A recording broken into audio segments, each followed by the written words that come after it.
Breaking news अवां सां share कंदासीं त वॾो वज़ीर मुराद अली शाह ठटे पहुची वियो आहे, जॾहिं त एजाज़ शाह शिराज़ीअ जे लाॾाणे ते संदसि वारसनि सां ताज़ियत बि कई आहे।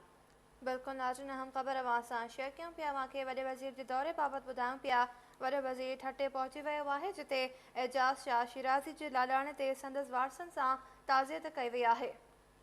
वॾो वज़ीर सैयद नासिर हुसैन शाह बि उते मौजूदु आहे। अव्हांखे ॿुधायूं पिया मुराद अली शाह ठटे पहुची वियो आहे।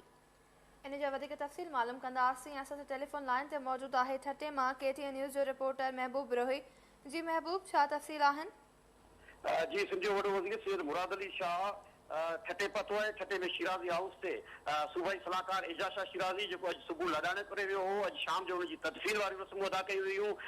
उनजी जेका वारसनि सां संदसि भाउ अॻूणो ज़िले नाज़िम शफ़क़त शाह शिराज़ी, संदसि पुटनि MNA अयाज़ शाह शिराज़ी, MPA रियाज़ शाह शिराज़ी ऐं शिराज़ी ख़ानदान जे ॿियनि फ़र्दनि सां शिराज़ी हाउस ते उज़ुरख़्वाही कई आहे, ॾुख वंडियो आहे। उन मौक़े ते साण सां गॾु सूबाई वज़ीर नासिर हुसैन शाह ऐं शर्जील इनाम मेमण गॾु आहिनि। उन मौक़े ते KTN न्यूज़ सां ख़ुसूसी ॻाल्हि ॿोल कई आहे सिंध जे वॾे वज़ीर सैयद मुराद अली शाह। उनजो चवणु आहे त सूबाई सलाहकार एजाज़ शाह शिराज़ी जो विछोड़ो हिकु वॾो सान्यो आहे, ख़ासि तौर ते लाड़ वारे ख़िते में ऐं ठटे सिजावर ज़िलनि जे माण्हुनि जी हुन न रुॻो ख़िदमत कई, पर हुन सां गॾोगॾु साणनि में हुन जा तलकात जेके आहिनि सियासी तौर ते समाजी तौर ते वेझा तलकात रहिया ऐं मुख़्तलिफ़ वक़्तनि ते जेको आहे हू राब्ते में इस्पताल में रहियो।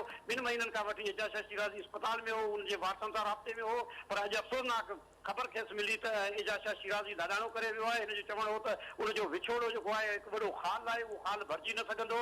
हुन लाइ हुन दुआ कई आहे त मरहूम सैयद एजाज़ शाह शिराज़ी जी मग़फ़िरत लाइ दुआ कई आहे। उन सां गॾोगॾु हुन संदसि ख़ानदान सां जेको आहे ॾुख जो इज़हार कयो आहे। हिन वक़्त ताईं वॾो वज़ीर सैयद मुराद अली शाह, सूबाई वज़ीर नासिर शाह, शर्जील इनाम मेमण ऐं ॿियनि सां गॾु शिराज़ी हाउस ते अञा मौजूदु आहे। जी महबूब रोही, तफ़सील ॿुधाइण लाइ अव्हांजी वॾी महिरबानी।